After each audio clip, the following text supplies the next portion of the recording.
What's up, guys? Crazy Black 108 here, and I'm back with another video. Today, guys, I'm going to be giving you a look at what's honestly my favorite performance model Rose shoe that has come out so far, and that's going to be the D Rose 7s.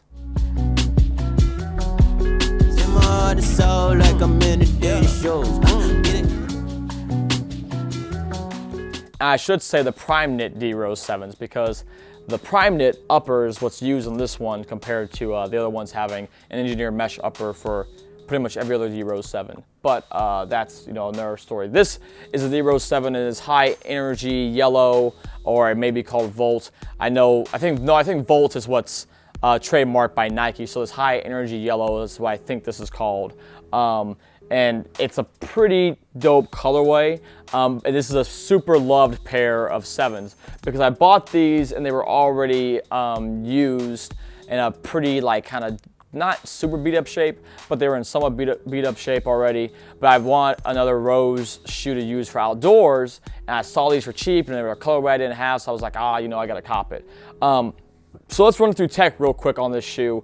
Primeknit upper for the material. Adidas is knitted property they have that's different from things like Adidas has Primeknit and Nike has Flyknit, or Flyknit, however you want to look at it and say it. There's GeoFit in the collar here and also on this tongue for the comfort around the ankle in terms of also giving you nice support and cushioning there, and padding is what I should say. Cushioning wise, it's full length boost. So, I mean, you can't go wrong there. The lacing system is, it's all right.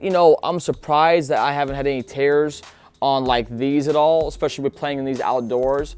So I've been blessed there. But these kind of go in to cinch up it around your foot and to give you some nice lockdown and support. You have this this heel cup right here that's meant to keep your heel locked in here on the footbed, which also has some branding on it. It has the Adidas logo, has Derek's signature, and it has these 4 stars here on this side, which is to be representative of the Chicago flag.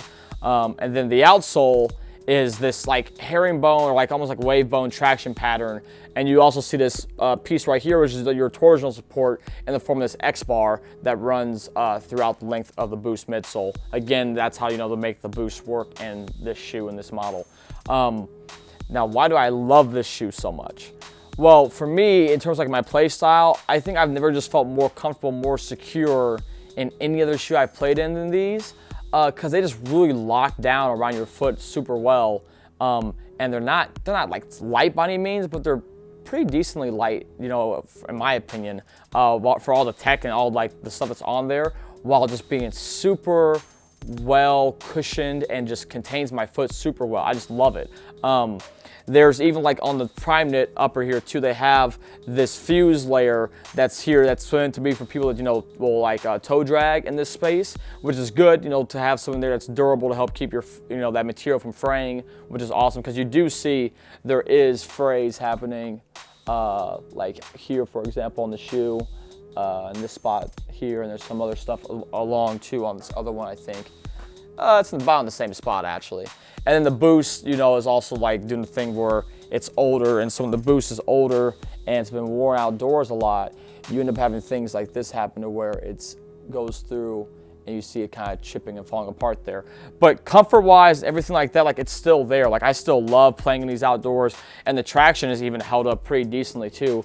As you guys can see kind of here, it's worn down, but it's not fully gone, which is great. The collar is a little torn up. Some of that's from the speed wraps though.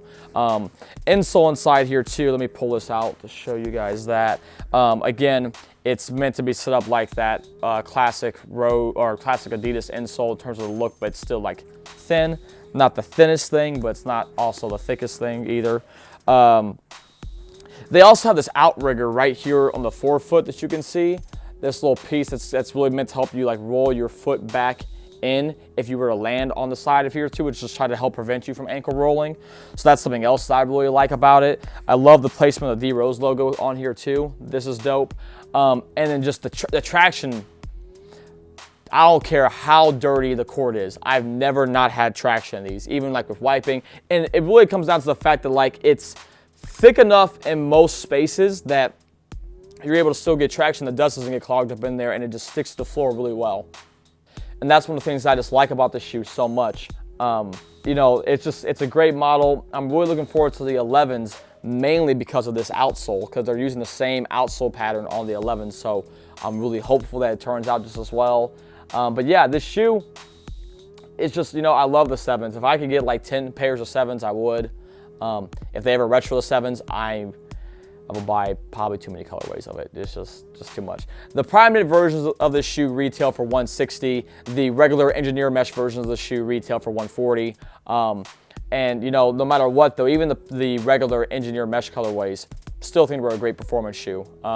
They still are really great. It just wasn't as soft as the Primeknit upper. The Primeknit upper, crazy, because I have this colorway, I have the orange one, and I have the white ones in Primeknit, and then I have, or like the white with the gum bottom in Primeknit, and then I have the Brendas, the white ones, and then the cool, some people call them the cool grays because of the cool gray like Jordan, but my gray Rose 7s too.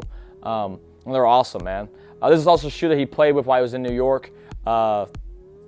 It was, you know, so there's some little bit of bittersweetness there, but I just love the performance of this shoe. It's just awesome.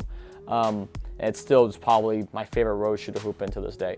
So yeah, I want to thank you guys for watching this review. I'll see you guys tomorrow for another D-Rose review. For the people that are, you know, are trying to outfit track me, keep your eye out later this month because you're gonna get a laugh. But until then, guys, peace. I'll see you guys tomorrow for a Rose 8, and have a good rest of your evening. Bye.